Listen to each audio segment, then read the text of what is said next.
Welcome. Today we're looking at a case that is just incredibly tragic and complex.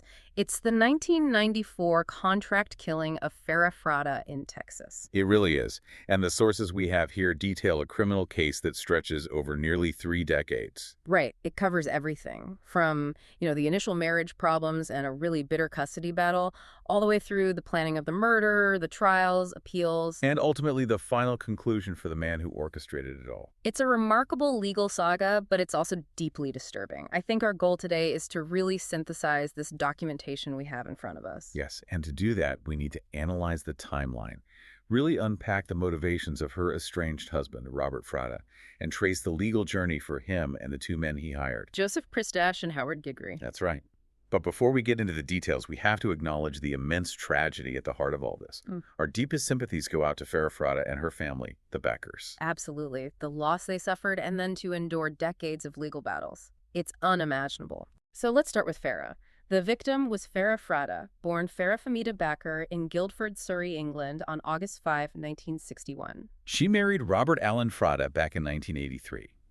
At the time, he was a public safety officer in Missouri City, Texas. A police officer. Oh. And they had 3 children together, 2 sons and a daughter. So on the surface, you have this very stable, public-facing life. A stark contrast, really, to the darkness that was about to unfold. That contrast is, I think, essential to understanding the story. It seems like this murder wasn't a spontaneous act. The documents make it clear it was the end result of years of escalating hostility. Exactly. This was not a crime of passion. It was a culmination. So let's go back to the beginning of the conflict. Farah filed for divorce in March 1992. That's 2 full years before she was killed. And this wasn't just a simple separation. The documents show the main legal fight was over the custody of their 3 young children. And that custody dispute seems to be the central pressure point here. The divorce filing itself had some very serious allegations against Robert Fratta. Yes, concerning his controlling behavior and just deeply inappropriate conduct. This created a really volatile atmosphere that just hung over them for 2 years while the case was pending. So it's this bitterness over losing control, and then you add in the financial aspect of child support and alimony. That combination became the clear catalyst for the murder plot. And this desire for absolute control, both financially and over the children, seems to be what was driving everything Fratta did. It does. And the sources are filled with testimony from his own coworkers, his friends, detailing these explicit, escalating threats he was making against Farah. This wasn't just him venting his frustration, was it? This was a declared intent to, eliminate her as an obstacle. It absolutely was. It established a clear motive rooted in his own self-interest. Multiple witnesses came forward. What did they say? They testified that Fratta frequently said he was going to kill his wife. And crucially, his motivation was always tied to the same things: his anger over potential child support payments and his desire to get sole custody of the children. So he saw murder as a calculated solution to his legal and financial problems. It's hard to believe, but yes. It's unusual to have so much specific testimony about intent, especially from a police officer's own circle. And that's what makes it so powerful. The sources showed just how detailed his planning was. One of his gym friends claimed Fratta didn't just make general threats. No, he discussed a very specific plan: using a gun, shooting her multiple times. Another witness said he talked about making her death look like a carjacking gone wrong. He even brought a gun to a nightclub while he was talking about this. This was way beyond just venting. It was active, premeditated planning. The level of detail in these threats is just chilling, especially when you see what happened next. He wasn't just talking, he was actively looking for the tools to do it. Exactly. The documents detail this active search process in 1994. Fratta, who was 37 at the time, was looking for someone to commit the murder for him. And the testimony about that search is just as disturbing. He apparently told a female friend he was looking for hitmen, specifically of African-American descent. Yes, the idea was probably to create layers of separation and maybe push a false narrative of a random crime. He approached several people, including a friend at a diner, asking for help finding the right person. And he eventually landed on his gym friend, a 38-year-old named Joseph Andrew Pristash, to be the middleman.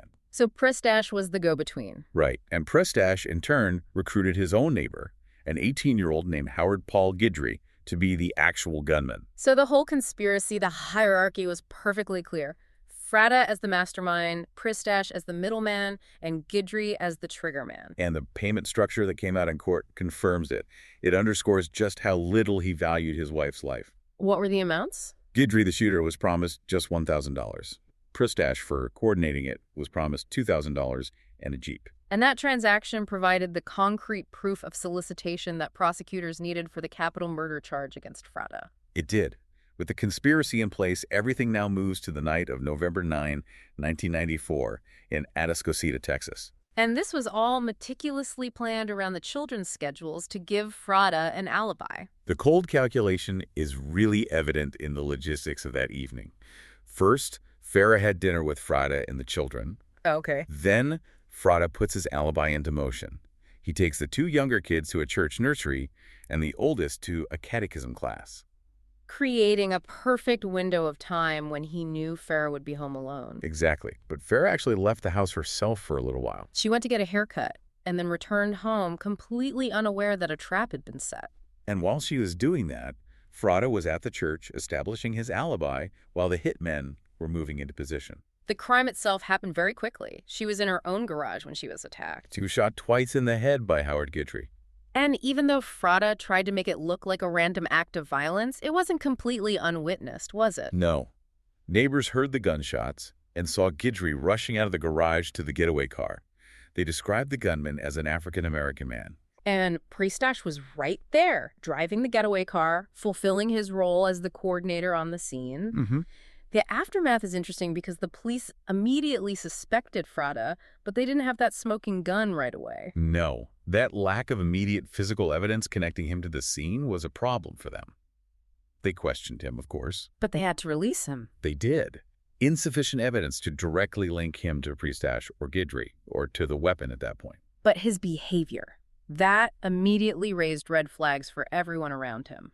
Witnesses noted he showed no sadness, no outrage, no concern at all about his wife's brutal murder. That clinical detachment just screamed guilt, even if they couldn't prove it yet. At the same time, Farah's family, the Bakers, they moved fast. Her parents, Betty and Lex Baker, offered a $5,000 reward for any clues. That was the start of what would become nearly 3 decades of relentless fighting for justice. It was. And the custody battle that started all of this was resolved almost immediately by the murder. Right.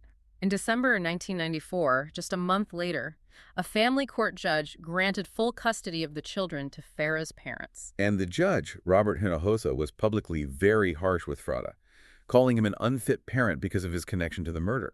So the very thing he killed her for, control of his children and his finances, he lost immediately. Completely backfired on every level. He lost custody, and then he was fired from his job as a police officer. His whole plan just imploded. But despite all that suspicion, the murder investigation itself, it stalled for months. It did. And the sources are clear that the big break in the case didn't come from focusing on Fratta. It came from a completely unrelated crime. It's fascinating how often that happens. The conspiracy was unraveled because the hitman got caught doing something else. And that led police straight to the murder weapon. The key date was March 1st, 1995. Howard Guidry was arrested for a bank robbery. And during that arrest, police found a .38 caliber Charter Arms revolver in his backpack. Just a stroke of pure investigative luck. It was. And then, just a few days later, the case breaks wide open. Joseph Pristash's girlfriend, a woman named Mary Gipp, she contacted the police. And she knew about the murder plot. She did, and likely fearing she'd be implicated, she told them that Guidry was involved in Farah's killing. Okay, so let's trace the path of that specific revolver, because this is the forensic key that ties the whole conspiracy together. It is. Federal firearms records showed that Robert Fratta himself had purchased that exact gun back in 1982. And Farah's father provided the critical piece of information. He confirmed that Farah had given him that same revolver to keep for her in 1993 because she was afraid of Fratta. Right. And he also confirmed that he had returned the gun to Fratta in the summer of 1994, just months before the murder. So that places the murder weapon directly in Fratta's possession right when he was planning all of this. Then the ballistics evidence just cemented it. A firearms examiner from the Houston Police Department testified that a bullet fragment from the garage was definitively fired from that .38 caliber revolver found in Guidry's backpack. And the second fragment? It was damaged. So they couldn't get a perfect match, but they confirmed it was highly likely from the same manufacturer. The conclusion was undeniable. The gun used by the triggerman, found during a bank robbery arrest, was a weapon purchased by and recently returned to Robert Fratta. Exactly. With the weapon trace, the girlfriend's tip, and the ballistics match, they had enough.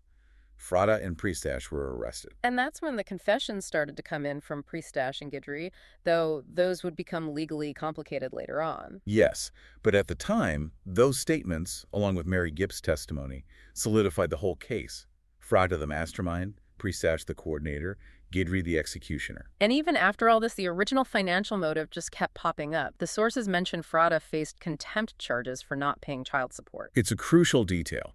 He was ordered to pay $3,000 or go to jail, even after the murder, which just reinforces that financial pressure he was under. He eventually paid, but it just shows his problems didn't go away. So in 1996, the capital murder trials began. All three men, Fratta, Pristash, and Guidry, were tried separately. And that was a very strategic decision by the prosecution. It allowed them to use the testimony of the co-conspirators against each other in their individual trials. Let's start with Robert Fratta's trial in April 1996. The prosecution's case was built heavily on circumstantial evidence. Absolutely. The ballistics were the anchor, but they also leaned heavily on all those witness statements from his friends and colleagues about his specific threats to kill Farah. And they brought in a psychologist to testify. Yes, a clinical psychologist, Lawrence Abrams, who testified that Fratta had a profound lack of empathy and saw women as objects to be dominated. Which would fit the profile of a man who would orchestrate a murder when his control was threatened. Precisely. And on April 18, 1996, the jury returned a guilty verdict for solicitation of murder. The sentencing phase must have been incredibly emotional. It was. Farah's mother, Betty Backer, gave a victim impact statement. She looked directly at her former son-in-law and called him a monster. I can't even imagine that moment. The jury was unanimous. On April 24, 1996, Robert Fratta was sentenced to death by lethal injection. Next was Joseph Pristash, the middleman, in July 1996. And the key witness against him was his own girlfriend, Mary Gipp, the one who first went to the police. Her testimony must have been devastating for his case. The jury thought so.